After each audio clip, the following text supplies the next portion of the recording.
আজকের গল্প ব্রহ্মপ্রেত।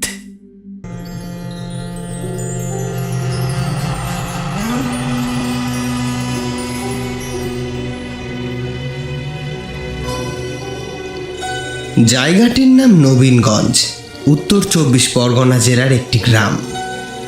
গ্রামটি এতদিন হতদরিদ্রই ছিল, কিন্তু বর্তমানে তাদের দারিদ্রতা যেন কিছুটা হলেও ঘুচে গিয়েছে। কেন এবং কিভাবে, চলুন আগে সেটা বলা যাক। আজ থেকে প্রায় ১০০ বছর আগে এই এলাকার নাম ছিল তালপুকুর। এইরূপ নামকরণের তাৎপর্য ছিল বিশাল এলাকা জুড়ে জলা জমি ও তার আশপাশ ঘিরে থাকা সারি সারি তাল গাছ। পরবর্তীকালে নীলকর সাহেবেরা সেই জলা জমি বুঝিয়ে সেখানে একটি মাঝারি ধরনের বাংলো গড়ে তোলে। তাকে ঘিরে ধীরে ধীরে আরও অনেক বসতি গড়ে উঠতে থাকে। সম্ভবত তারপর থেকেই তালপুকুর হয়ে ওঠে নবীনগঞ্জ। কবে কিভাবে কে এই নামের বদল ঘটালো তা বলা মুশকিল। সময়ের সাথে সাথে তালপুকুরের স্মৃতি ফ্যাকাশে হয়ে আসে, তার বদলে জায়গা করে নেয় নীলকর সাহেবদের অত্যাচারের দগদগে লাল রক্ত ঝরানো ইতিহাস। অত্যাচারের বিবরণ এবং অত্যাচারিত মানুষদের চরম পরিণতির কথা না হয় নাই বললাম। আমার ধারণা আজকের দিনে এসে নীলকর সাহেবদের অত্যাচারের আখ্যান সকলেরই কম বেশি জানা, তাই সেসব বলে অযথা সময় নষ্ট করব না। যাই হোক, তারপর সময় বদলালো, দেশ স্বাধীন হলো।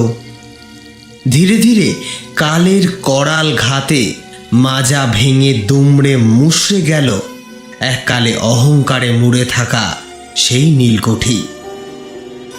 তার আশেপাশে বসতি গড়ে উঠল ঠিকই, কিন্তু নীলকুঠি পড়ে রইল সেইরূপ জরাজীর্ণ অবস্থায়। অন্ধকার ইতিহাস নিয়ে চির আধারে পড়ে থাকা সেই ভঙ্গুর নীলকুঠি এই এত বছর পর কিভাবে যেন নবীনগঞ্জ গ্রামের দুঃখ কষ্ট খানিকটা ঘুচিয়ে দিয়েছে। কয়েক বছর হলো নবীনগঞ্জের সেই নীলকুঠিকে কেন্দ্র করে তার থেকে ৩০০ মিটারের মধ্যেই একটি রিসর্ট গড়ে উঠেছে। তবে এই রিসর্ট কথাটি শুনে আপনাদের মনে যে শহুরে আদলের লাবণ্যময় বিষয় ফুটে উঠছে, এখানে কিন্তু বিষয়টা তেমন নয়। হ্যাঁ, লাবণ্য হয়তো আছে, তবে তা আশেপাশের পরিবেশের সাথে সাযুজ্য রেখে গ্রাম্য কায়দায়। ৮টি খড়ে ছাওয়া একচালা কটেজ এবং সেই সাথে ৬টি তাঁবু নিয়ে প্রায় ২০ কাঠা জমির ওপরে তৈরি এই রিসর্ট। শহর থেকে মানুষজন এখানে আসে একটা দিন শান্তিতে গ্রামের খোলামেলা বাতাসে কাটানোর জন্য। তবে এই রিসর্টের বিশেষ আকর্ষণ ওই নীলকুঠি এবং তার অত্যাচারিত ইতিহাস। জায়গাটির নামটিও অদ্ভুত, ভূতের রাজা দিল বর। মনোরম পরিবেশের পাশাপাশি এই জায়গার আরেকটি অন্যতম আকর্ষণ নাকি ভূত দর্শন। যুগ যুগ ধরে যা অন্ধকার, যা নিষেধ, তার প্রতি মানুষের অদম্য টান। এক্ষেত্রে তাই নিয়মের ব্যতিক্রম হয়নি।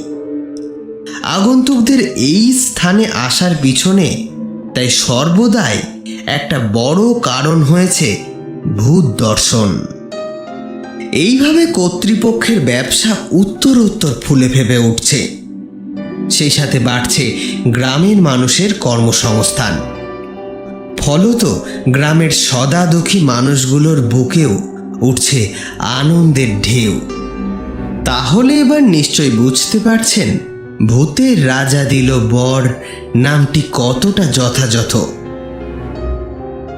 তবে ভূত বাবাজির দর্শন পেতে কতজন লোক সফল হয়েছে, আদেও কেউ সফল হয়েছে কিনা সে বিষয়ে পরিষ্কার কিছু জানা যায় না। কিন্তু কর্তৃপক্ষ মানে স্থানীয় লোকজনেরা পূর্বদর্শিত কিংবা পূর্বে ঘটিত বহুল প্রচলিত এক বা একাধিক ভুতুড়ে কাণ্ডের সহযোগে একেবারে জুৎসই একটি পরিবেশ রচনা করে তবেই আগন্তুকদের স্বাগত জানায় এই ভূতের দুনিয়ায়। রিসর্টের লাগোয়া এক বিশাল বাঁশঝাড় আছে, সেই সাথে উত্তর পূর্ব দিকে রয়েছে একটা বিরাট বড় শেওড়া গাছ। এছাড়া তেঁতুল, বেল, আমড়া, এক কথায় ভূতেদের মনের মতো সব গাছ একসাথে খোলা আকাশের নিচে বেশ ডাগর ডুগর হয়ে উঠেছে। সন্ধ্যার পরেই রিসর্টের মধ্যে আর কোনো উজ্জ্বল আলো জ্বালানো হয় না। যে সমস্ত আলোগুলি জ্বলে তাতে অন্ধকার দূর তো হয় না, উল্টে সেটাকে আরো বেশি গাঢ় করে তোলে। এহেন সবকিছু কৃত্রিমভাবে বন্দোবস্ত করেও হয়তো গা ছমছমে পরিবেশ তৈরি করা যেত না, যদি না প্রাকৃতিকভাবে দুইটি জিনিসের সহায়তা থাকত। প্রথমটা দূর থেকে ভেসে আসা শেয়ালের ডাক, আর দ্বিতীয়টি অনবরত চলতে থাকা ঝিঝিদের কলরব। রিসর্টটির চারপাশ বাঁশের বেড়া দিয়ে ঘেরা, তার মধ্যে 8টি একচালা কটেজ এবং 6টি তাঁবু সুন্দর করে সাজানো। সন্ধে নামার পর সেই বেড়ার বাইরে যাওয়ার কারোর অনুমতি থাকে না। কৃত্রিমভাবে তৈরি করা এই গা ছমছমে পরিবেশে রিসর্টের মধ্যেই একটি বিশেষ জায়গায় অগ্নিকুণ্ড তৈরি করে শুরু হয় ভূতেদের গল্প। এমনই জীবন্ত সেই সব গল্প যে ভূতে অবিশ্বাসীরাও ঘটনাগুলোকে নিতান্তই বানানো গল্প বলে অগ্রাহ্য করতে পারবে না। তাছাড়া এই চাপা ভয়ের অনুভূতি নিতেই তো সকলে দূর দূরান্ত থেকে ছুটে আসে এই জায়গায়। এরপর রাত বেশ কিছুটা গভীর হলে হয় আরও এক আকর্ষণীয় জিনিস। কর্তৃপক্ষের কোনো একজন হাতে হ্যারিকেন নিয়ে আগন্তুকদের ঘুরতে নিয়ে যায় ভগ্নপ্রায় সেই নীলকুঠিতে। সেই ভ্রমণেও কারোর ব্যক্তিগতভাবে টর্চ নিয়ে যাওয়ার পারমিশন থাকে না।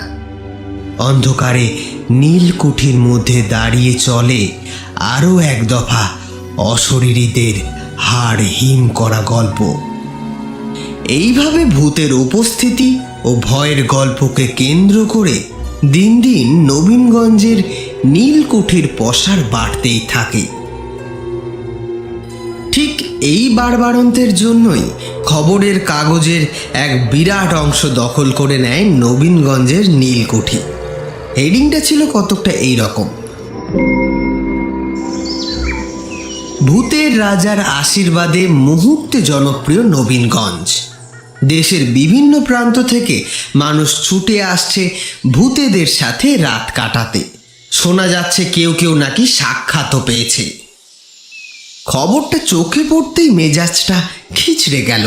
ধর, যত সব ভূতেদের নামে বুজরুকি। নমস্কার, আমার নাম পালি। আমি একজন ঘোস্ট ফাইন্ডার, ভূতান্বেষী। কি নামের পদবী?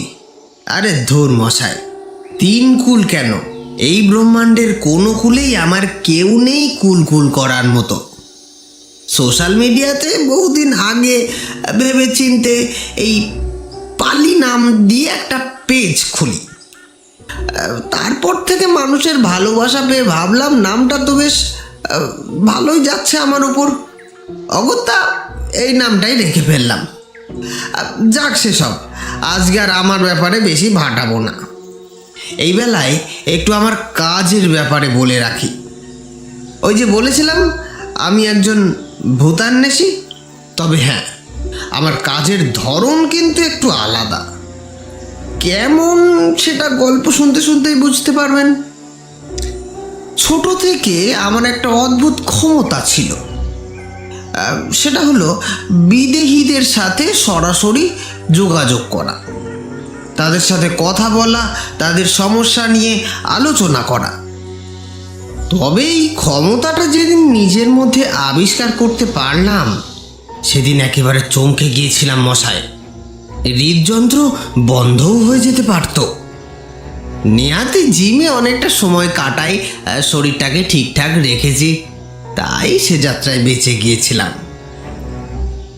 যাই হোক, সে গল্প অন্য একদিন বলা যাবে খন, অবশ্য যদি আপনারা জানতে চান। আজকে না হয় আমার কাজটি ঠিক কি সেটা একটু এখানে বলি। আমি কোনো তান্ত্রিক, অঘরী বা জাদুটোনা জানে এমন কোনো মানুষ নই। তবুও ভূত তাড়ানোই হোক কিংবা ভূতের কিনারা করা, এসব নিয়ে কয়েকটা কাজে এমন সফল হয়েছি যে এখন গোটা দেশ থেকে আমার ডাক আসে। প্রথম প্রথম ফ্রিতেই কাজ করেছি অবশ্য, তবে এখন আমার ডিমান্ড বেশ হাই। আর আমার সেই সমস্ত কর্মকাণ্ড, বলতে পারেন সেই সমস্ত অভিযানের ডিটেলস আমি তুলে ধরি সোশ্যাল মিডিয়াতে। ফলে এই পালির জনপ্রিয়তা এখন তুঙ্গে। তবে আজ সকালে ঘুম থেকে উঠে খবরের কাগজটা পড়তেই মাথাটা একেবারে গরম হয়ে গেল। শেষে কিনা ভূতের নাম ভাঙিয়ে ব্যবসা। দেশের এত জায়গায় ঘুরেছি, এত তাবড় তাবড় সব কেস সলভ করেছি, তবে বেশিরভাগ জায়গাতেই দেখেছি ভূতের চরিত্রে মানুষের অভিনয়। ভূত সেজে এদিক সেদিক ভয় দেখাচ্ছে কোনো স্বার্থ চরিতার্থ করবার জন্য। এমন হয়েছে কোনো সাইকো কিলার কেবলমাত্র ভূতের নাম করে একের পর এক খুন করে যাচ্ছে নিজের আত্মতৃপ্তির জন্য। পাগল তো, ভূতের নামে খুন। ভূতের নামে খুন হলে পুলিশেও ধরবে না। ভাবুন ভাবুন কি হারে ভূতের অপমান, একটু ভাবুন। যদিও সেসব ক্ষেত্রে আমি শুধু তাদেরকে ধরিয়েই দিইনি, সেই সাথে তাদের যাতে কঠোর শাস্তি হয় সেই ব্যবস্থাও করে এসেছি।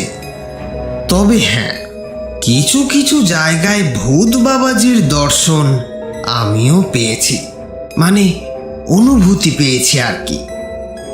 আসলে সূক্ষ্ম শরীর তো আর সবসময় দেখা যায় না, কিছু বিশেষ বিশেষ ক্ষেত্রে তথা সময় তা মানুষের দৃষ্টিগোচর হয়। তবে আমরা গল্পের বইতে সবাই যেমন পড়ি, দাঁত বার করা, চোখ উল্টে যাওয়া, জিভ বার হয়ে আসা, মাংস খুবলে খুবলে খাওয়া, উল্টো পা, উল্টো গলা, কিংবা গলাটাই কাটা, ভূতেদের তেমন রূপ অন্তত আজ পর্যন্ত কোথাও দেখিনি।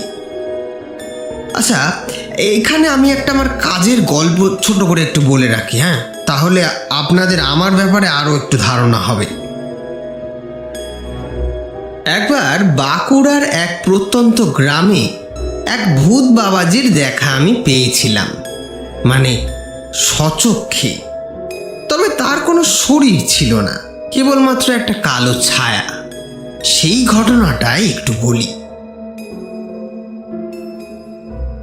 গত বছর শীতের শুরুর দিকে বাঁকুড়ার এক গ্রামে আমার ডাক পড়ে। সেখানে এক সম্ভ্রান্ত পরিবারের মেয়েকে নাকি ভূতে ধরেছে, সামনেই আবার তার বিয়ে। তান্ত্রিক বা ওঝা ওই জাতীয় কিছু করলে আশেপাশের গ্রামে জানাজানি হয়ে যাবে, ফলে বিয়েটা ভেস্তেও যেতে পারে। তাই আমাকে গোপনে খবর দেওয়া হয়েছে। যথারীতি সময় মতো আমি সেখানে পৌঁছাই। প্রথম দিন সবটা দেখে বাড়ির অন্যান্য লোকেদের সাথে কথা বলে বুঝি যে লোকগুলো আমার কাছে কিছু একটা যেন লোকাচ্ছে। বারংবার বলাতেও তারা সব কিছু খুলে বলছে না যেন। যাই হোক, অগত্যা কি আর করা যায়। সাধারণত এমন ক্ষেত্রে কেউ যদি কিছু গোপন করে তাহলে সমস্যার সমাধান করা ভীষণ মুশকিল হয়ে যায় আমার পক্ষে। তবে সাহায্য যে একেবারে পাইনি সেটা বলা ভুল হবে, কারণ সেই রাতেই ঘটেছিল ঘটনাটা।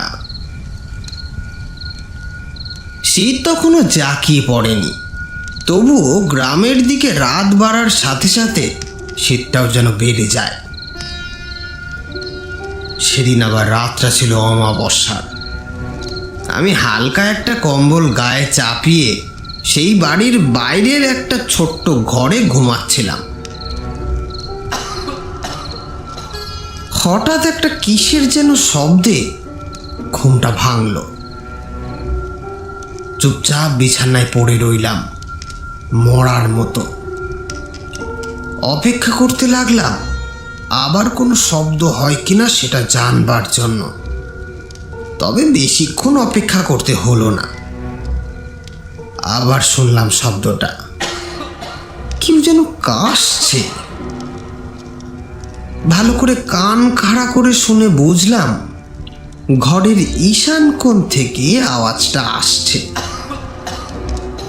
ঘরের মধ্যে তখন একটা নাইট ল্যাম্প জ্বলছিল। তার হলদেটে ক্ষীণ আলো ঘরের কোণের অন্ধকারটাকে আরো বেশি যেন পুঞ্জীভূত করেছে। তবে ততক্ষণে সে অন্ধকার খানিকটা চোখ সওয়া হয়ে উঠেছে আমার। আমি দেখলাম ঈশান কোণের আলমারিটার ওপরে একটা জমাট বাঁধা দলা পাকানো অন্ধকার যেন নড়াচড়া করছে। সেই মুহূর্তে আবার একবার সেই দিক থেকে কাশির শব্দ আসলো। এইবার আমি বলে উঠলাম, এই কে রে? খানিক সময় সেই জমাট বাঁধা অন্ধকারের নড়াচড়া যেন থেমে গেল। কয়েক মুহূর্ত সব চোখ। তারপর, আগে আমি মনসুখ, সকলে আমারে মনসুখ মিয়া বলি ডাকতো। আমি বুঝলাম এ বেটা মামদো। আমার তরফ থেকে কোনো উত্তর আসছে না দেখে অন্ধকারটা আরেকটু নড়ে চড়ে আবার বলল, তা বলতেছি, আপনি আমারে শুনতে পেলেন কি করে? আমাদের তো কেউ শুনতে পায় না। এবার আমি একটু কড়া সুরেই বললাম, আমি সব শুনতে পাই। তা তুমি কে হে? ওই ওই যে বললাম, মনসুখ মিয়া। সে তো বুঝলাম, তা তুমি এখানে কি করছো? প্রতিদিনের মতো আজও আমি কাশতে কাশতে ঘরে ঢুকি বিছানার উপর শুতে যাচ্ছি, এমন সময় দেখলাম আপনি শুয়ে আছেন। তড়া করে উঠি পড়ি আমি এই আলমারির কোণে বসে আছি কথা।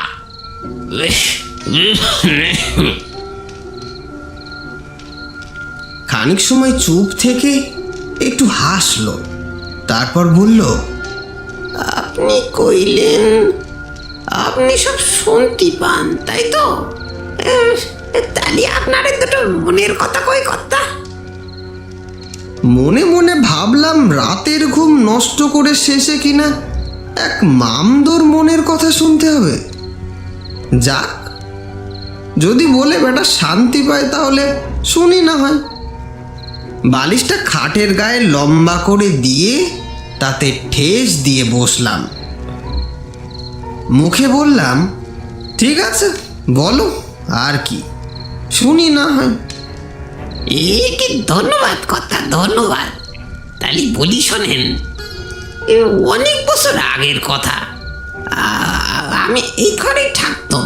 এই ঠিক কত বছর আগে তা তো করতে পারবো না কথা। আসলে বুঝতেই পারছেন, আমাদের জন্য সময় তো থেমে যায়। তাই ইহলোকে কি করি সময় এগুচ্ছে তার ধারণা করতে ঠিক পারি না।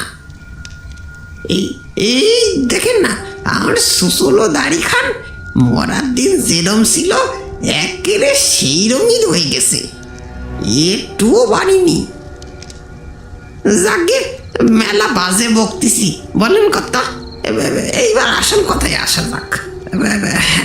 আসল কথায় আসা যাক।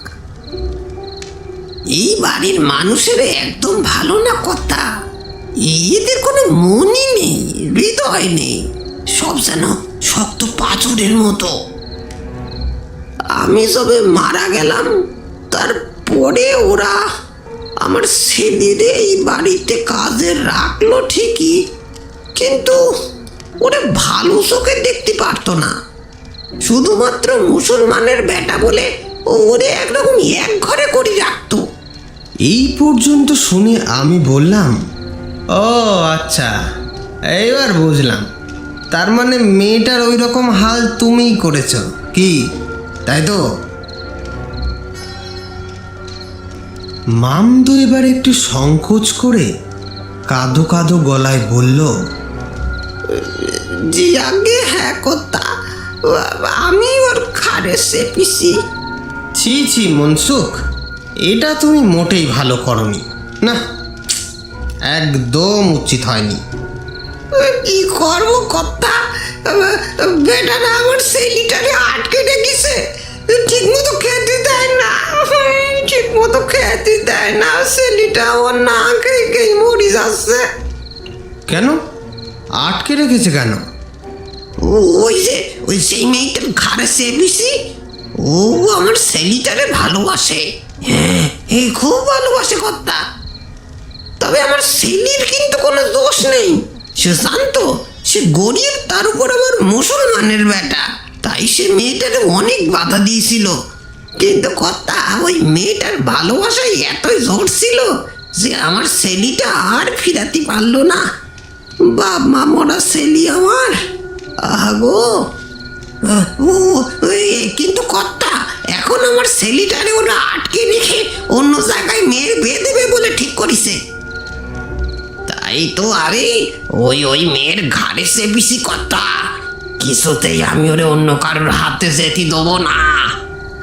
এতক্ষণ ব্যাপারটা শুনতে শুনতে আমার এরপর কি করণীয় সেটা আমি বুঝেই গিয়েছিলাম। সমস্যার সমাধান তখন একেবারে আমার হাতের মুঠোয়। মামদোর মনের কথা শেষ হলে আমি তাকে বোঝালাম।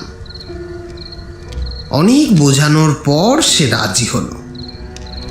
মানুষ হলে হয়তো একজন অচেনা ব্যক্তি, মানে এই ধরুন আমার কথায় এতটা ভরসা করতে পারতো না, কিন্তু ভূতেদের দুনিয়ায় কথার দাম অনেক। একবার কেউ কাউকে কথা দিলে কথার খেলাপ হয় না। তাই মামদো আমার কথায় যেন বিশ্বাস তথা আশ্বাস উভয়েরই সুর খুঁজে পেয়েছিল। তবে যাওয়ার আগে তার আরও একটা আবদার ছিল। বলছে কর্তাই, মানে যদি অনুমতি দেন আর একটা কথা কই। আবার কি বললাম তো, আরে তোমার কাজ হয়ে যাবে, ভরসা রাখো আমার ওপর। না কর্তা, সে আপনার প্রতি ভরসা আমার আছে, মানে আমি অন্য আর একটা কথা বলতে চাই। ওই যে চৌকিটাই আপনি শুয়ে আছেন, ওর মাঝখানে একখানা ছোট্ট বাক্স আছে। যখন বেঁচেছিলাম ওই বাক্সটার মধ্যে কিছু টাকা জমাইছিলাম, সেইগুলো ওইখানেই রয়ে গেছে কর্তা। ওইগুলোরে যদি বের করি আমার ছেলেটার হাতে দেন, তাহলে ওর একটু সুবিধে হয়, আর আমিও এই ঘরের মায়া ত্যাগ করে মুক্তি পেতে পারি। এ সূক্ষ্ম শরীর আর ভালো লাগে না কর্তা, আর ভালো লাগে না।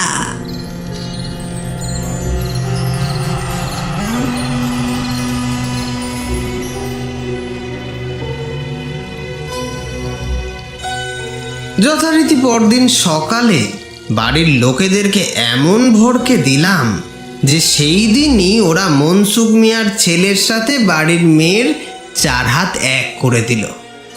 আর ফল হলো একেবারে হাতে নাতে। বিবাহ সম্পন্ন হয়েছে কি হয়নি, সাথে সাথে মামদো বাবাজি মেয়েটাকে ছেড়ে দিল। আগেই বলেছি, ভূতেদের লোকে কোনো বিশ্বাসঘাতকতা চলেই না। বাড়ির লোকেরা তো একেবারে আমাকে ভগবানের আসনে বসিয়ে দেয় আর কি। যদিও তক্তপোষের মধ্যেকার যে বাক্সের কথা মামদো বলেছিল সেটা আমি গত রাতেই খুলেছিলাম, মানে মামদো চলে যাওয়ার পর। তো সেখানে দেখি খান 10 500 টাকার নোট আর বাকি কিছু খুচরো টাকা। মনে মনে বেশ কষ্টই হয়েছিল। আহারে, বেচারা মনসুখ কত কষ্ট করেই না টাকাগুলো জমিয়েছিল, কিন্তু দুর্ভাগ্যবশত 500 টাকার নোটগুলো এখন আর চলে না। অগত্যা ওই নোটগুলো বদলে আমি আমার নিজের কাছ থেকে সমান পরিমাণ টাকা বাক্সটায় রেখে দিয়েছিলাম।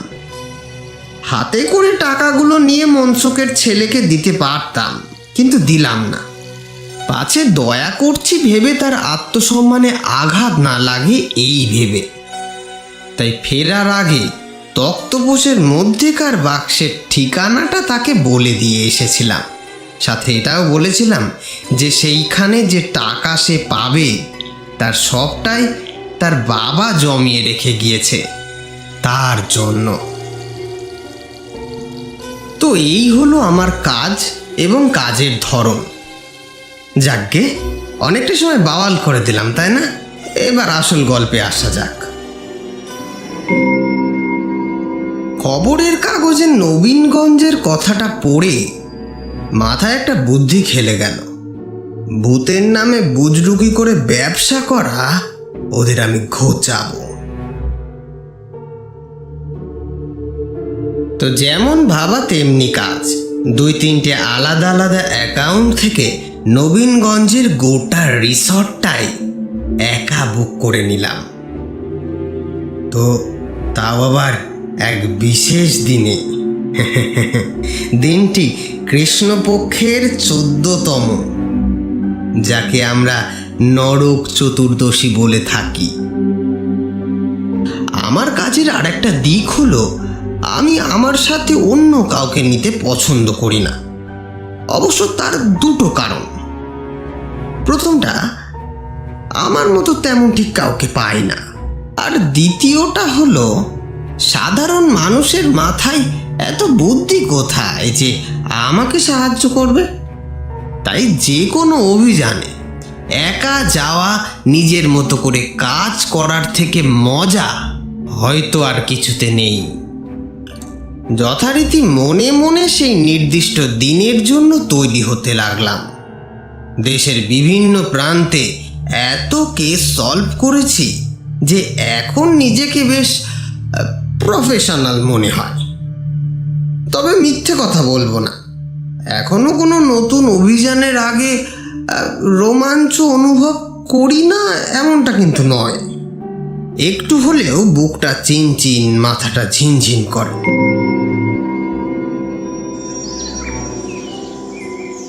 যথারীতি নির্দিষ্ট দিনে সময় মতো পৌঁছে গেলাম নবীনগঞ্জের নীলকুঠি লাগোয়া ভূতের রাজা দিল বর রিসর্টে। দিন থাকতেই জায়গাটায় চলে এলাম, যাতে একটু এদিক সেদিক ভালো করে ঘুরে চারপাশটা দেখে নেওয়া যায়। গন্তব্যে পৌঁছে অবশ্য কর্তৃপক্ষদের জানালাম না যে সব কটেজ এমনকি টেন্টগুলো আমারই বুক করা। এমনটা জানতে পারলে হয়তো আমাকে পাগল ভাবতে পারে। তবে আমার এই একা একা আসা, এই ব্যাপারটা নিয়ে হয়তো ওরা একটু অবাক হয়েছে। সাধারণত এখানে তো কেউ একা আসে না। তবে আমার উদ্দেশ্যটি কি সেটা ধরতে পারেনি আশা করি। এখানে এসে আরেকটা বিষয় দেখে বেশ ভালো লাগলো। প্রতিটি কটেজ এবং প্রতিটি টেন্ট এক একটি বাঙালি ভূতেদের নামে। কোনোটা বেঁশভূত, কোনোটা শাঁকচুন্নি, আবার কোনোটা ভুলো ভূত। এছাড়াও আছে একানোরে, হাকাবুড়ো, মামদো, পিশাচ ভূত, আরও কত কি। তবে সব থেকে বড় কটেজটি হলো ব্রহ্মদৈত্য। কাকতালীয়ভাবে নিজের নাম দিয়ে আমি ওইটাই বুক করেছি, মানে ওই পালি নামে। পরিকল্পনা মতো সারাদিন আশেপাশের এলাকা ঘোরাঘুরি করে ভালো করে পরীক্ষা করে সন্ধ্যের আগেই কটেজে ফিরে এলাম। সত্যি চারিপাশের পরিবেশটা কিন্তু বেশ ভুতুড়ে, তবে সবটাই যে কৃত্রিমভাবে তৈরি করা সেটা আর বলে দিতে হয় না। বিষয়গুলো সাধারণ মানুষের নজর হয়তো এড়াতে পারে, কিন্তু আমার চোখে ফাঁকি দেবে কি করে? যেহেতু বাকি ভ্রমণার্থীদের ভিড় ছিল না, তাই আমার আদর যত্ন যেন একেবারে বহাল তবিয়তে চলতে লাগলো। সেই সাথে তাল মিলিয়ে চলল খাওয়া দাওয়া। বেশ অনেক লোক হবে ভেবে কর্তৃপক্ষ রান্নাবান্না করে রেখেছিল, কিন্তু শেষমেশ আমি কিনা একা, তাই খাদ্যের পরিমাণও আমার জন্য যা ধার্য ছিল তার সীমা অতিক্রম করলো। যাই হোক, সেসব অন্য আলোচনা, পরে একদিন হবেক্ষণ। আমি আমার কটেজের দালানে বসে ল্যাপটপটা খুলে সোশ্যাল মিডিয়ায় একটু আপডেট দিচ্ছিলাম। এখান থেকে মাথা উঁচিয়ে থাকা নীলকুঠির একটা ভাঙা অংশ দেখা যায়। সেই দিকেই চেয়ে মনে মনে রাতের পরিকল্পনাটা আরেকবার চোখে নিচ্ছিলাম। এমন সময় হঠাৎ অন্ধকারটা নামলো। এহেন অজ পাড়া গিয়ে জায়গায় সন্ধ্যা অনুমতি না নিয়েই নেমে আসে। কতকটা ঝুপ করে লাফিয়ে পড়ে যেন। চোখের সামনে থেকে নীলকুঠির দৃশ্যপট অন্ধকারে ছেয়ে যেতেই আমি উঠে পড়লাম দালান থেকে। টুপিটা মাথায় চাপিয়ে রিসর্টের চৌহদ্দির বাইরে যেই না পা রাখতে যাব, অমনি পেছন থেকে একজন বলে উঠল, স্যার, সন্ধ্যের পর বাইরে যাওয়া নিষেধ। কি কথা বলার ধরন, যেন হিন্দি সিনেমার ভূত এক একটা। এই তো একটু আগেও, মানে দিনের আলোতে, এরা স্বাভাবিকভাবেই তো গল্প করলো আমার সাথে। এখন এই লোকের এমন হাল হলো কেন? পর মুহূর্তে বুঝলাম, এমন সব অভিনয় করেই তো এরা সাধারণ মানুষদেরকে ভূতের ভয় দেখায়। আজ আমাকে একা পেয়ে হয়তো আরো বেশি বেশি ভয় দেখানোর চেষ্টা করবে, যাতে কাল সকালেই বাড়ি ফিরে আমি বেশ ফলাও করে এই রিসর্টের নামে লোকের কাছে খানিকটা বিজ্ঞাপন করতে পারি। আমিও দিলাম সেই রকম অভিনয় ছেড়ে। এমন একটা ভাব করলাম যেন লোকটির কথায় আমি বেজায় ভয় পেয়েছি। বললাম, সে কি, কেন? কারণ স্যার, রাত বাড়লে সামনের নীলকুঠির ওই পথ ধরে যে তেনারা হাঁটা চলা করেন, তেনাদের মুখোমুখি হলেই বিপদ, ঘোর বিপদ। এই কথা বলে ঘাড় নাড়তে নাড়তে লোকটি চলে গেল। মনে মনে বললাম, আহা, কি অভিনয়টাই না করেছো চাঁদু। তবে তুমি যদি হও বুনো ওল, আমিও কিন্তু বাঘা তেঁতুল। আমি আবার আমার কটেজে গিয়ে বসলাম। অপেক্ষা করতে লাগলাম রাত আরো গভীর হওয়ার। ওদিকে ইতিমধ্যেই ঝিঝি পোকারা তাদের কলরব শুরু করে দিয়েছে। দূর থেকে শোনা যাচ্ছে শেয়ালদের তর্জন গর্জন। আশেপাশে কোথাও কিছু কুকুর মাঝে মাঝে ডেকে উঠছে। এমন একটা পরিবেশ মানুষকে ভয় দেখানোর জন্য তো যথেষ্ট। এমন সময় হঠাৎ অনুভব করলাম, আমার কটেজের চালে ঝপাং করে কি একটা যেন পড়ল। কি ব্যাপার, কি হলো? মনে মনে বললাম ঠিকই, কিন্তু মুখে কোনো আওয়াজ করলাম না। তারপর পরিষ্কার বুঝতে পারলাম, কে যেন পা টিপে টিপে চালের উপর দিয়ে হেঁটে বেড়াচ্ছে। বেশ খানিক সময় চলল এসব। তারপর যেমন হঠাৎ শুরু হয়েছিল, তেমনি হঠাৎ করেই উৎপাতটা থেমে গেল। বুঝতে পারলাম ব্যাপারটা। আমাকে ভয় দেখানোর জন্য এরা অনেক কিছু করছে, তাই আমিও ওদেরকে হতাশ করলাম না। বেশ ভয় পেয়েছি এমন একটা ভান করে ঘর থেকে দৌড়ে বেরিয়ে এসে চেঁচামেচি জুড়ে দিলাম। ওরে বাবা গো, কি কোথায় আছো? শিগগিরই আসো, শিগগিরই আসো। ওরে বাবা, কি কোথায় আছো? আমার চিৎকার চেঁচামেচি শুনে এদিক ওদিক থেকে 3-4 জন বেরিয়ে এলো। সকলের পরনে লুঙ্গি আর কাঁধে একটা করে গামছা। এই লোকগুলো নতুন, দিনের বেলায় এদেরকে দেখিনি, হয়তো রাতে রিসর্টের দায়িত্ব এদের থাকে। সকলকে ঘটনাটা বলার পর উত্তেজিত হয়ে পড়ল সকলে, ছোটাছুটি করে এদিক সেদিক দেখাদেখি করলো। তারপর একজন কাছে এসে বলল, দাদা, এ ধরনের ঘটনা এখানে মাঝে মাঝেই হয়। রাত বাড়লে এগুলো আরো বাড়ে।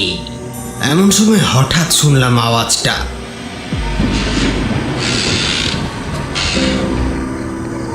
পাশের বাঁশ বাগানের একটি বাঁশ মরমর করে বেঁকে গেল। সেই সাথে শুরু হলো এক হাড় হিম করা অট্টহাসি। খানিক সময় সেই বাঁশঝাড়ের দলা পাকানো অন্ধকারের দিকে চেয়ে রইলাম। হাসির শব্দটা ক্রমেই যেন বাড়ছে। আমিও সেই দিকে চেয়ে স্থানুর মতো দাঁড়িয়ে দাঁড়িয়ে শুনছি।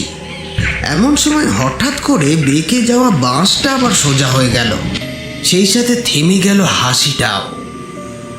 এবার অন্ধকারের দিক থেকে নজর সরিয়ে আমার সামনে দাঁড়িয়ে থাকা লোকটির দিকে ফিরতেই লক্ষ্য করলাম সে এক অদ্ভুতভাবে আমার দিকে চেয়ে।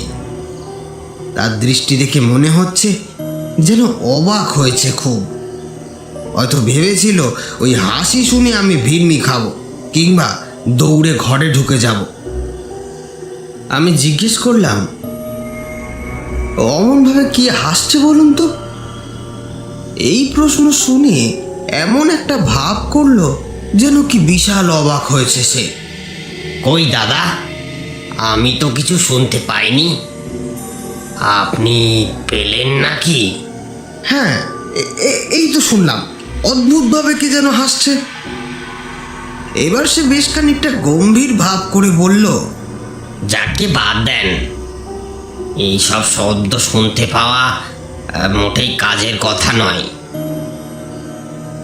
তা আপনি নীলকুঠিতে নাইট ভিজিটে যাবেন তো নাকি ভয় পাচ্ছেন? হ্যাঁ হ্যাঁ, যাবো তো, আর সেই জন্যই তো এখানে আসা।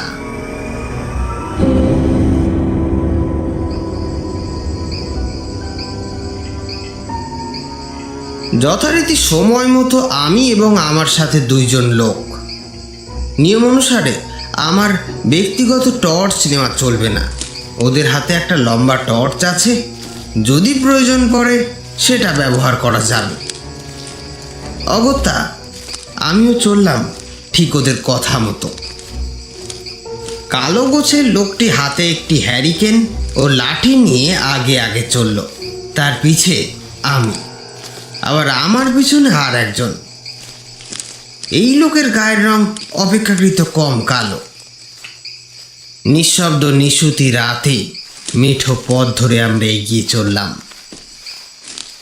ঝিঝির কলরবের মাঝে 3 জনের পায়ের শব্দ ছাড়া আর কোনো কিছুর শব্দ নেই।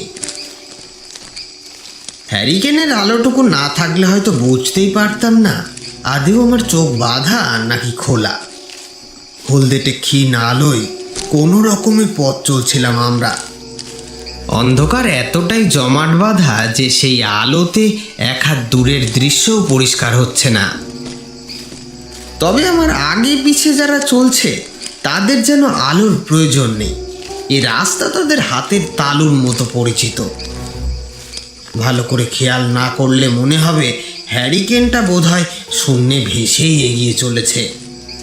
রাতের অন্ধকারের সাথে হাতে হাত মিলিয়ে মিশে গিয়েছে লোকটির গাত্রবর্ণ। মাঝে মাঝে পথের 2 ধারের ঝোপ জঙ্গল থেকে নানাবিধ আওয়াজ কানে আসতে লাগলো। তবে আমি ততক্ষণে বুঝে গিয়েছি আসলে এসব ভয়ের খেলা, যা কৃত্রিমভাবে এদেরই তৈরি করা। ভূতের রাজা দিল বর, এই রিসর্টের কর্তৃপক্ষের প্রধান লক্ষ্য নানা রকম কর্মকাণ্ডের মাধ্যমে এখানে আসা লোকেদের হৃদয়কে প্রথমেই বেশ খানিকটা দুর্বল করে দেওয়া, তারপর বাকি কাজটা সেই দুর্বল হৃদয় নিজে থেকেই করে নেয়। মন দুর্বল হয়ে পড়লে তখন আর যুক্তি দিয়ে বিচার করার মতো ক্ষমতা থাকে না, আর ঠিক তখন থেকেই শুরু হয় এদের ভয়ের খেলা। তবে আমি তো আর 4-5টা সাধারণ মানুষের মতো বোকা নই। অন্ধকার পথে হাঁটতে হাঁটতে এইসব কথাই ভাবছিলাম। এমন সময় হঠাৎ সামনের লোকটি বলে উঠল, দাদা, আমরা এসে গেছি।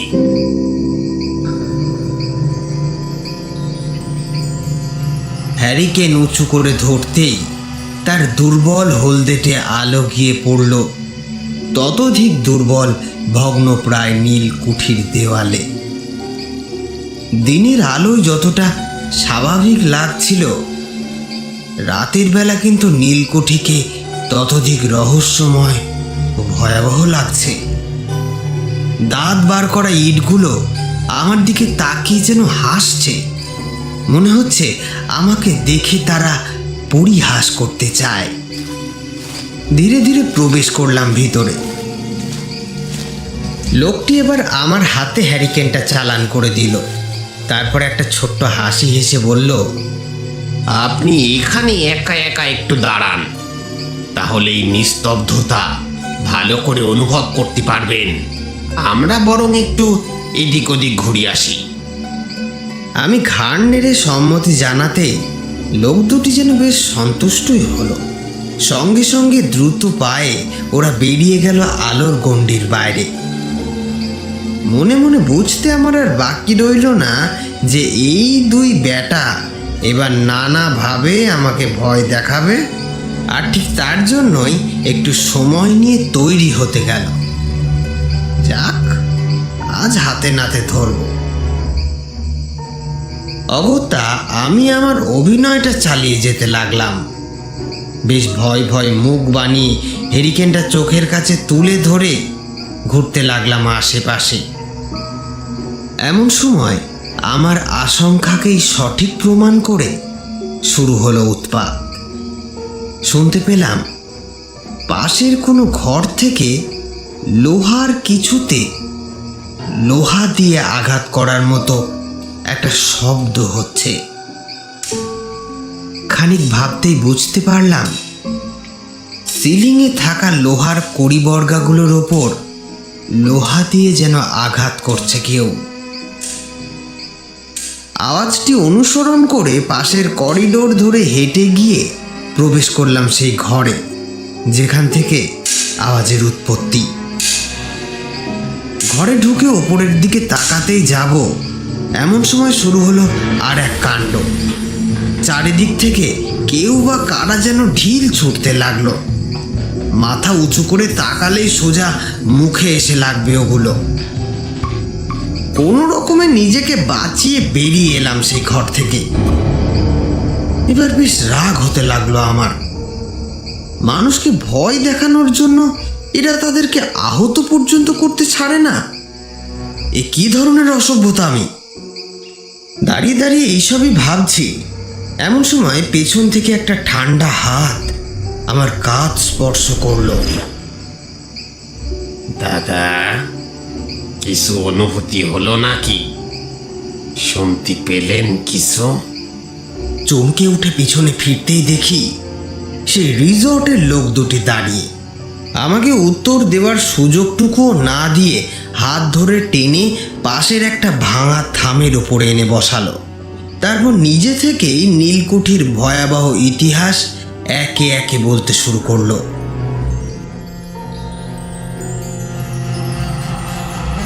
একটু আগে আমার সাথে যা ঘটলো তাতে বেশ রাগ হয়েছিল, কিন্তু এখন যেন সেই রাগটা ধীরে ধীরে উবে যাচ্ছে।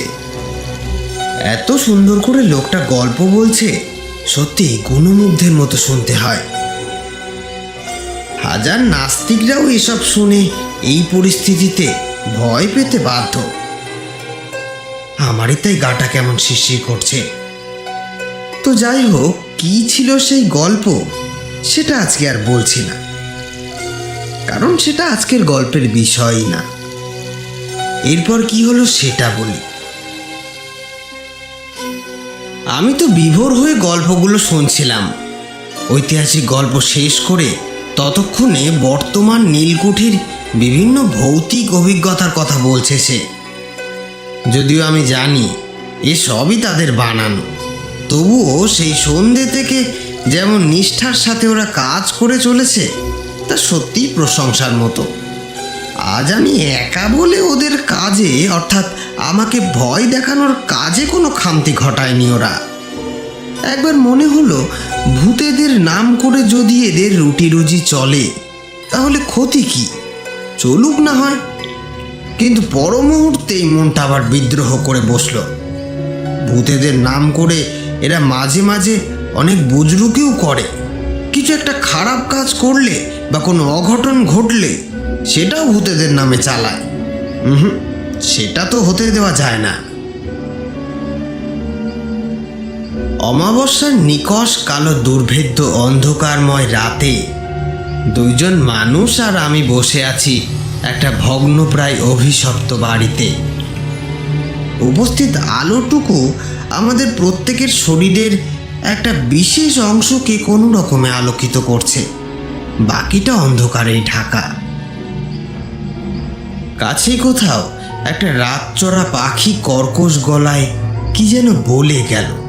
শব্দটা শোনালো কতকটা সাবধান বাণীর মতো। মাঝে মাঝে ভাঙা দেওয়ালের এদিক ওদিক থেকে চুন সরকি খসে পড়ার খসমস শব্দ। একটা ইঁদুর বোধ হয় আশপাশে ছোটাছুটি করছে।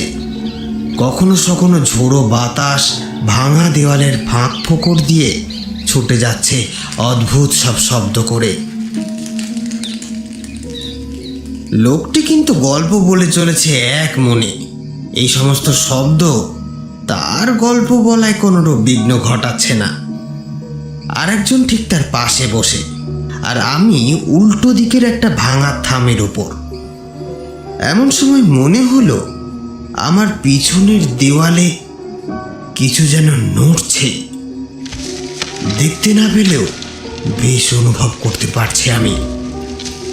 ইচ্ছে হলো একবার ঘুরে দেখি, কিন্তু পর মুহূর্তে সেটাকে দমন করতে হলো, কারণ হাতে টর্চ নেই। অগত্যা অন্ধকারে কিছু হয়তো দেখতেও পাবো না। লোক দুটো ঠাই আমার সামনে বসে এক মনে নানান ঘটনা বলে যাচ্ছে। ভেঙে পড়া একটা থামের উঁচু অংশটার উপরে ওরা বসে। মাটিতে রাখা হ্যারিকেনটার আলো খুব বেশি হলে তাদের কোমর পর্যন্তই পৌঁছাচ্ছে। দুজনেই তো সামনে বসে, তাহলে পিছনে কে কি করছে? এটাও কি ওদেরই কারসাজি? এবার মাথায় একটা কথা খেলে গেল। যখন ওরা বাইরে গিয়েছিল তখন হয়তো আরো কয়েকজনকে অন্ধকারের আনাচে কানাচে রেখে এসেছে আমাকে ভয় দেখানোর জন্য। লোকগুলোর এনার্জি দেখে আমার বেশ অস্বস্তি হতে লাগলো। একজনকে সবাই মিলে এভাবে ভয় দেখাতে বদ্ধপরিকর হয়েছে। বেশ বিরক্ত হলাম। মনে মনে ঠিক করলাম পেছনে আমি ফিরবো না, যা পারে করুক ওরা। বললাম তো ফিরবো না, কিন্তু কৌতূহল এক বড় বাজে জিনিস। পেছনে না ফিরলেও চোখের কোণ দিয়ে বারবার দৃষ্টিটা সেই অন্ধকারের দিকেই চলে যাচ্ছিল। মনে হচ্ছে নড়াচড়াটা যেন ক্রমেই বাড়ছে। পূর্বের দমে যাওয়া রাগটা আবার যেন একবার ফস করে উঠল। আরে এত জ্বালাতন করার কি আছে? ভয় দেখাচ্ছিস দেখা, তাই বলে এত জ্বালাতন কেন করবে? আমি তো হাবে ভাবে বুঝিয়েই দিয়েছি যে আমি ভয় পেয়েছি, তবুও কেন এত বারবার জ্বালাতন? ওদিকে পিছনের নড়াচড়াটা আরো বেড়েছে। আমার আর সহ্য হলো না। একটা মোক্ষম জবাব দেওয়া দরকার এদের, না হলে মাথায় চড়ে বসেছে। ওদিকে তখনও রিসর্টের লোকটি এক মনে গল্প বলে চলেছে। আমি উঠে পড়লাম, হাত বাড়িয়ে হ্যারিকেনটা তুলতে তুলতে বললাম, দাঁড়ান দাদা, থামুন তো থামুন, অনেক হয়েছে আপনাদের এই জ্বালাতন এইটুকু বলে আমাকে থেমে যেতে হলো।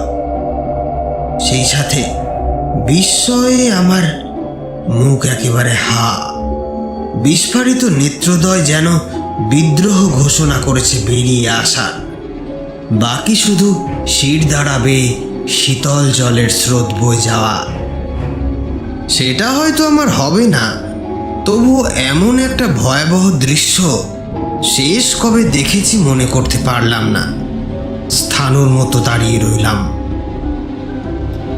কালো লোক দুটির শরীরের যে পর্যন্ত হ্যারিকেনের আলো পৌঁছাচ্ছিল, তার বাইরে তাদের আর কোনো শরীর নেই।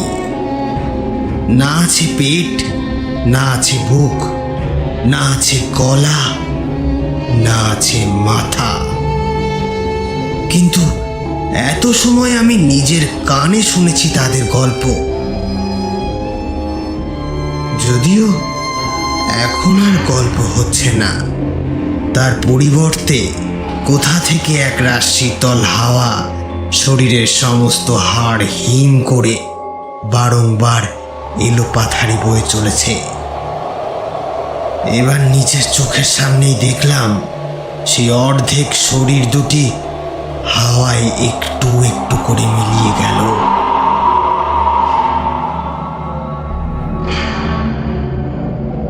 হ্যারিকেনের শিখাটি একটু তুলে দিতেই দেওয়ালে নড়াচড়ার কারণটাও চোখে পড়ল। দেখলাম দুটো কালো, শুধু কালো বললে হয়তো ভুল হবে, মিশমিশে কালো জীব। জীব বলছি এই জন্য কারণ তাদের মনুষ্য রূপ হলেও আদতে তারা যেন অন্য কিছু। দেওয়াল জুড়ে টিকটিকির মতো বুকে হেঁটে বেড়াচ্ছে। উফ, কি ভয়াবহ সে দৃশ্য! তবে অবাক হওয়ার এখানেই শেষ নয়। হ্যারিকেনের আলো তাদের গায়ে পড়তেই ঘাড় ঘুরিয়ে তাকালো তারা আমার দিকে। এ কি?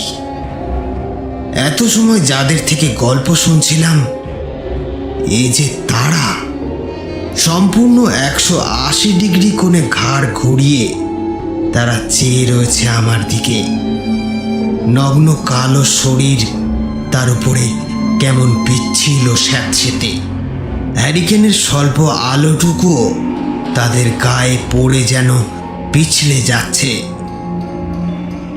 মুখে ফুটে উঠছে এক পৈশাচিক হাসি। কোনো সাধারণ মানুষের পক্ষে এই দৃশ্য সহ্য করা সম্ভব হতো না। আমি কিন্তু স্থির হয়ে দাঁড়িয়ে রইলাম। কালো শরীর দুটি আবার ঘাড় ঘুরিয়ে নিয়ে ভাঙা দেওয়াল বেয়ে ওপরে সিলিংয়ের দিকে উঠে গেল। এরই মধ্যে কখন যেন ঘরে প্রবেশ করেছে আরো কয়েকটা ছায়ামূর্তি। নিঃশব্দে সেগুলি কখন যে আমার পিছনে এসে দাঁড়িয়েছে আমি এতটুকু বুঝতে পারিনি।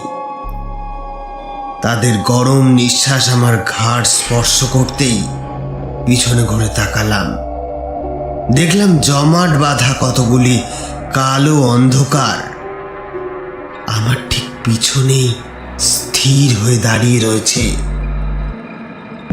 সমগ্র ঘরের বাতাস জুড়ে বিরাজ করছে একটা বোটকা গন্ধ। আর আমি দাঁড়িয়ে থাকতে পারলাম না।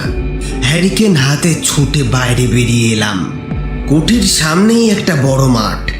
সেই মাঠ আড়াআড়ি পার করলে তবেই পাওয়া যায় রিসর্টে যাবার রাস্তা। মাঠের উপরে সে দাঁড়াতেই পায়ের তলার মাটিটা কেমন যেন দুলে উঠল। খানিকটা দৌড়ে এসে আর টাল সামলাতে না পেরে পড়ে গেলাম। হ্যারিকেনটা হাত থেকে ছিটকে গিয়ে পড়ল দূরে।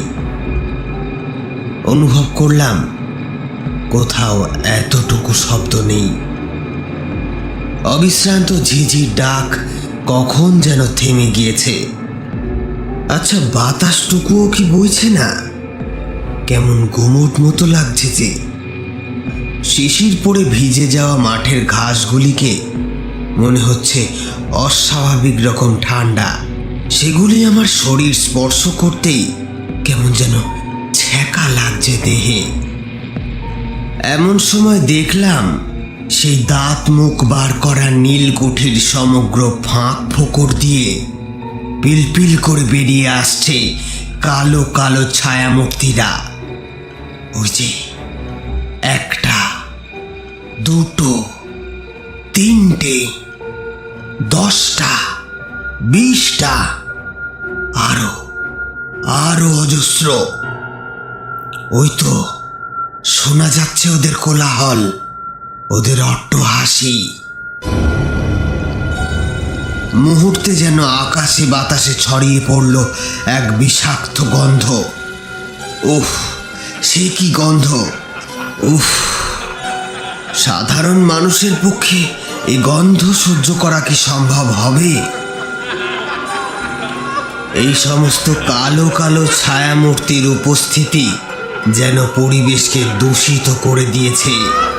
খোলা বাতাসে শ্বাস নিতে বেশ কষ্ট হচ্ছে এখন। ছায়ামূর্তিগুলো নিজেদের মধ্যে কথা বলতে বলতে এগিয়ে আসছে আমারই দিকে। যত এগোচ্ছে ততই প্রকাশ পাচ্ছে তাদের রূপ। কি ভয়ঙ্কর সে সমস্ত চেহারা! কঙ্কালসার শরীর, ঝলসে যাওয়া চামড়া, অক্ষিকোটরে ধকধক করে জ্বলছে আগুন। অসংলগ্ন হাত পা, পাঁজরের হাড়গুলোর মধ্যে পেঁচিয়ে রয়েছে কাল কেউটের দল।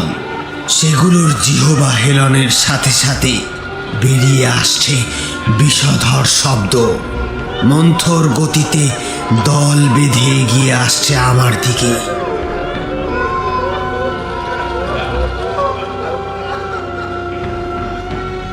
এবার আমি পিছনে ফিরলাম, সেদিকেও একই দৃশ্য।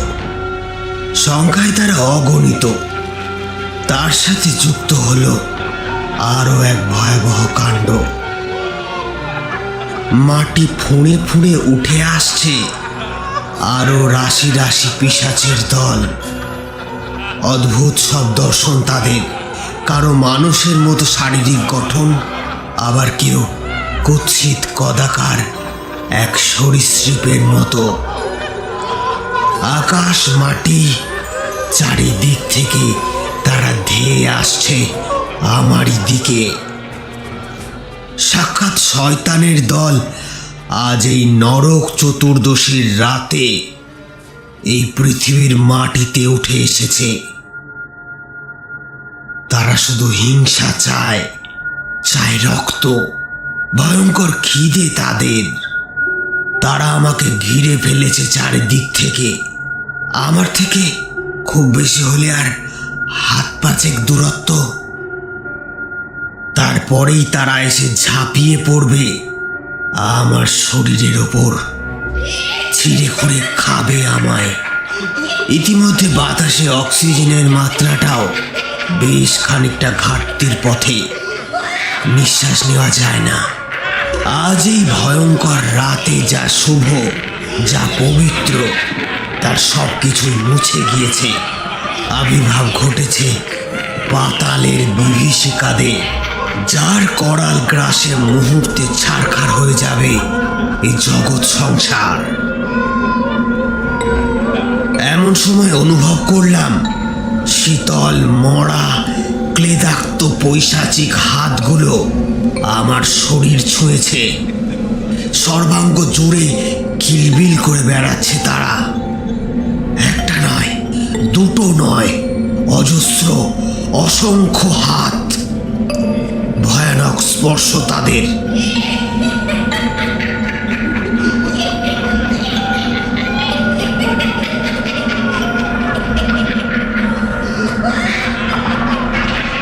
কান ফাটা হাসির শব্দে আমার মাথা ঝাঁঝিয়ে উঠল।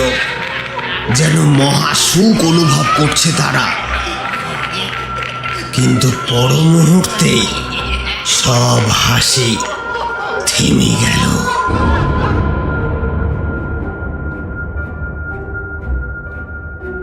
থামতে তো তাদের হবেই।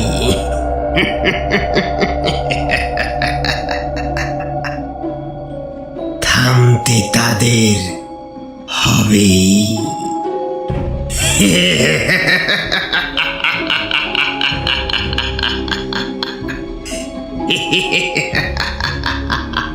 কারণ ইতিমধ্যেই আমার পৈতে থেকে বিচ্ছুরিত হতে শুরু করেছে এক বিশাল জ্যোতি, যা সমগ্র দেহে ছড়িয়ে দিচ্ছে উত্তাপ।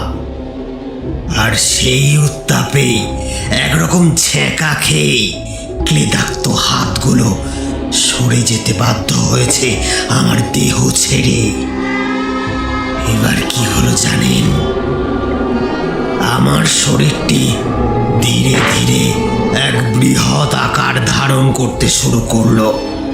ততক্ষণে পরনের পোশাকটি বদলে সাদা ধবধবে ধুতিতে পরিণত হয়েছে।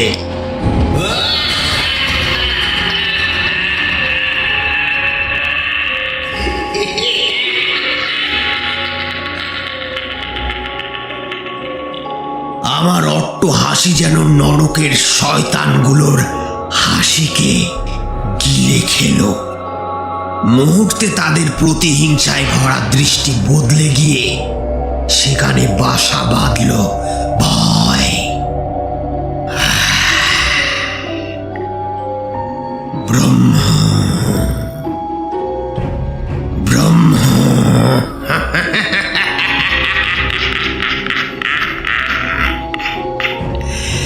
আমার দেহের জ্যোতি নরকবাসীগুলোর গায়ে গিয়ে পড়তেই তারা আমার থেকে দূরে সরে যেতে লাগলো।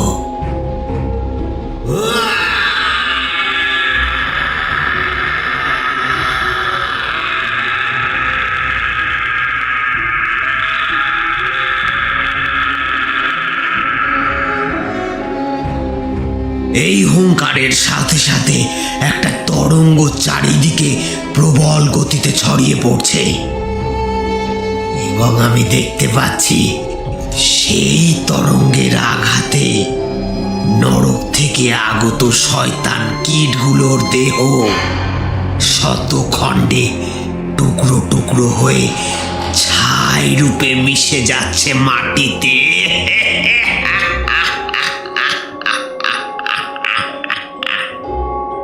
এরই মধ্যে কখন সেই বোটকা বিষাক্ত গন্ধ বাতাস থেকে মুছে গিয়ে এক সুন্দর ছাতিম ফুলের গন্ধ ছড়িয়ে পড়েছে। নরকের পিশাচগুলো ভেবেছিল আমাকেও তাদের দলে টেনে নেবে। তাদের সংখ্যা একটা বাড়িয়ে এই পৃথিবীর আনাচে কানাচের অন্ধকারে ছড়িয়ে পড়বে। তারপর সুযোগ বুঝে একটু একটু করে নিঃশব্দে পৃথিবীর জীবনী শক্তিকে শুষে নিয়ে নরক লোকে পরিণত করবে তারা। কিন্তু আমি থাকতে এই মনস্কামনা পূর্ণ করতে দিই কি করে বলুন তো?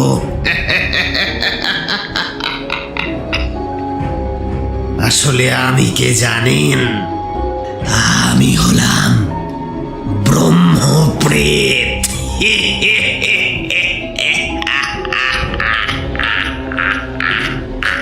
ব্রহ্ম ব্রহ্ম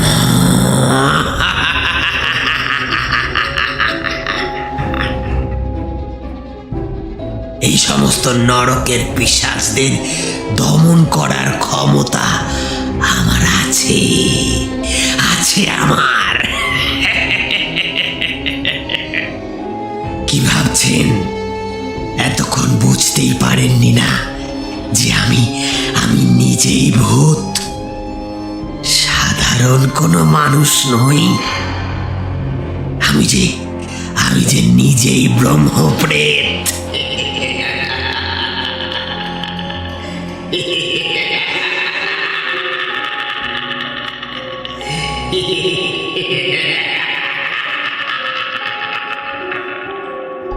তার মানে মনে হয় ভালো করে গল্পটাকে খেয়ালই করেননি। ভালো করে শুনলে বুঝতে পারতেন গোটা গল্প জুড়ে বারবার আমি সাধারণ মানুষের থেকে আলাদাভাবে নিজেকে পরিবেশন করেছি।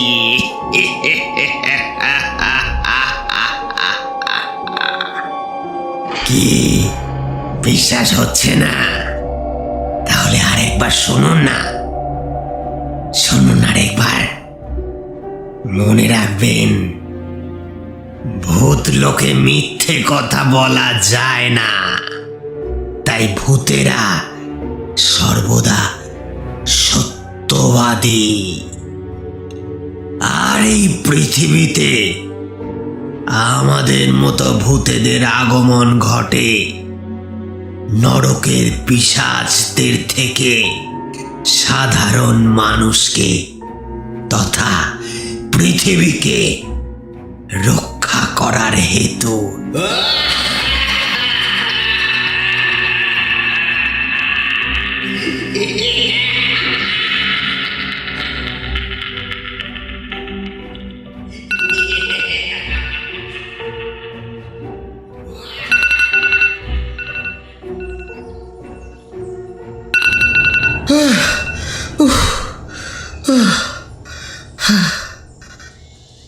বাপরে, কি ভয়ানক স্বপ্ন মাইরি।